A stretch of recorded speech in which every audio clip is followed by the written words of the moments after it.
Ew, what is up? What is happening? I hope everybody's doing well. So, we've got a truly chaotic war. This war is just, I mean, a lot of things happened. Some really great fights, some really bad fights, some really good decisions, some really bad decisions, and then just some random crazy things that I cannot explain. Morningstar goes down. We have a lot of fights in this war. I ended up getting an MVP. Top of the alliance. Did I deserve that MVP? No. Which just puts a lens on how inaccurate the MVP system is. I know for Loki, I know Let 'em Taters does a really cool spreadsheet on power rating based on, you know, your nodes you fought, like the recorded deaths for that node in past wars, and a bunch of stuff. Super cool. But yeah, the current MVP system in the game is totally inaccurate, because I got it for this war and I did not deserve it. Okay, anyways, Gwenpool. What fights do we have? So we did Morningstar, we have Gwenpool, we have Medusa, we have Korg, we have Void, we've got some other nodes, we got Hyperion, we try to take on a Korg boss, which has the craziest, such a weird thing happened. Yeah, so let's get into it. Let's get into the meat and potatoes. Jump to that Medusa. Okay, so I just threw in a few boosts. Got a little champion boost. I got a science power boost. Now, this is my first time bringing Beardo into Alliance War. I thought he would be a great counter to this node, and he totally would have been. And he is, just because his block proficiency is so good. Yeah, so basically what we're doing is we're just going to kind of play around her Furies. When she goes Fury, we're going to go into our kind of intercepting her heavy with our heavy, which is so good for Beardo because that's where most of his damage comes from. Hit into her block a little bit. I want her to throw that L1. Thank you. Toss our little medium. Okay, gonna throw our heavy. Now, I see that I've got an L2 coming, so I can drop this L2. What I should have done is probably waited out the... So look, 81 crit. I'm like, cool. Look, 10% assassin's range. I'm going to get a dex. I threw the L2 and it does 5k no crit. What was I thinking? I could have just baited out that L2. I went from Cloud 9 to pure devastation. So lesson learned with Beardo that... I mean, it's common sense, but, like, if you don't have the Fury, don't use the... You know, don't expect the L2 to hit. I just thought that the L2 would... You know, I'm in Assassin's range, I've got a boost. L2 does 5k non-crit. I mean, I know it's a breakthrough node, and I was at, like, 20 hits, which I thought was going to be enough, but... Yeah, man. It was not. What a devastating death. But... There was no time to feel that. We had to jump to a Korg. So what was really funny about that situation was there was an invulnerability boost. The first one in so long that had been in store for like 20 minutes. And I didn't pick it up for the Medusa. We have a Korg here. I did pick up the invul boost, so I popped that on. I popped a Mystic Power boost. Basically, oh, this is a SIG 200. So I'm going to try to take as minimal mediums, you know, as I can, but I'm going to use them. I'm just going to play this fight really simply and slowly. No, just, you know, baiting heavies. Basically I've decided that Magic's a really good chord counter on regular nodes. Not the greatest chord counter on the boss, and you'll see that. Hit into that block, that was a little sketchy. Go for that, he goes unblockable, but we managed to get away. I don't know how we got away, but I managed to get that light attack intercept in there. That was great. He doesn't go unstoppable there with 7 stacks, so we had a little luck on our side for this fight. He's about to go down. He goes down. I felt really good about that redemption, coming away from that stupid death from Medusa, which I should have had. It was such an easy fight. Beardo makes that Medusa fight super easy. And it's just such a stupid lesson to learn. Ugh, this freaking season just feels like it has so many growing pains for some reason. These situations always make you better, make you stronger. Now I can tell you that the next note is super dumb. Let's go up. Okay, so going in here with Sparky. This is a power gain, it's science. I can tell you this, I wasn't expecting to see a void, but I wasn't worried. I should have let my alliance mate take this one with his blade.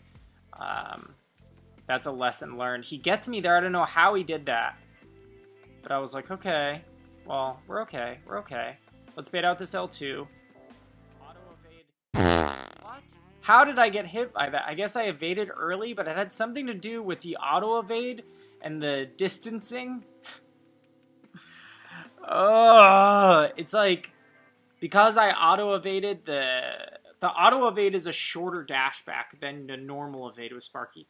So when I auto-evaded, the normal timing for Void's L2 seemed different. I don't know. I would rather bait Void's L2. I've done it so many times, and that was just so weird. So frustrating for that to happen.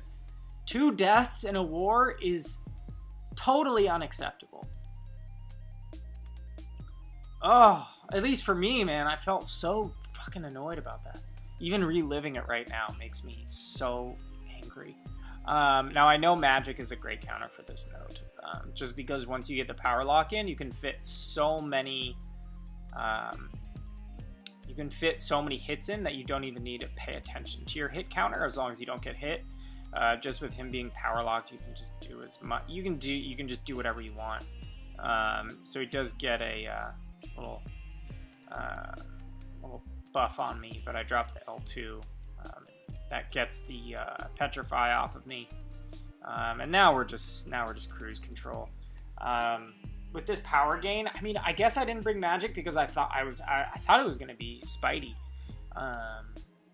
or Gulk. But I was surprised to see Void here. This alliance we went up against seemed to do a lot of like ambush style defense. There were like 3 Korgs, which was pretty crazy. But man, dude, so disappointed with that first death of Sparky. Like, that's such a good matchup though, Sparky and Void. I guess it is on power gain, so it's not necessarily the best, but it's also fine. But I just sucked, dude.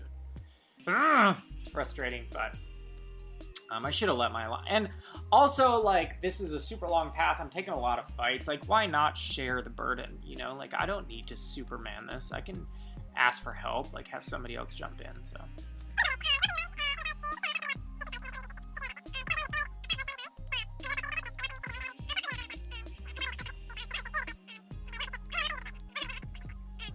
We've got a Cyclops that we just build up some poise. He's running full suicides, so he goes down. We're going up onto the we've got a Bane node, 6-star mutant. I thought it was going to be a duped Nightcrawler. Actually, that's who I was thinking. That's definitely who I thought it was going to be, but it's not a Nightcrawler. Excuse me. Turns out to be Deadpool X-Force, a duped Deadpool X-Force. That hurts, my dude. I'm sorry. Running full suicides again. I wonder if somebody's just running suicides and didn't tell their alliance. Because really, there's no way to tell if somebody's running suicides on defense. Like, you know, there's no way to really tell. Maybe you can't really see their PI being necessarily inflated. I guess you could do the math, but you know, they might do that in top tier alliances. But anyways, we want that heavy to power drain him, but it kills him. And then, so we're gonna jump to a fight that we did live. Power gain, special 2 bias. Okay, here we go. Let's go, guys.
Boom! If you got him up against the wall and you can parry, there's no reason to just force the intercepts. If you can, like, maybe toss an intercept in there. If they don't go for it, you can just go for the parry. Okay, so that Hyperion goes down, and now we've got a Korg boss. Now, I don't know if Magic has the guts to do this. I don't have I can't spend the units on switching to suicides all the time. With Act 6 coming up and being a free-to-play player, I have to save units for that. So I'm splurging here on buying some other boosts. I've got a Greater Champion boost that I'm going to pop. Now, I don't know if this would have been enough to do it. Probably. I mean, I guess if I, fought perfectly, maybe. It's possible. It's possible. But yeah, we're gonna see this in action. Now, in hindsight, I should have gone for some light attack intercepts instead of taking we're taking a lot of damage here from blocked hits. I don't really care about the thorns damage, because I'm fine with taking that. I should have been doing some more intercepts because I practice that a lot. So we got an L1, we go for the clean decks, I've done that a lot. We're going to go into some intercepts here, throw an L2. Now this is where things get super weird, dude. Okay, so I get the standing intercept, and I'm like, ooh, maybe I could make this happen. We're going to be proccing Limbo a lot. We drop our L2, okay. We're going to go in one more time, and check this out. Back, light, parry.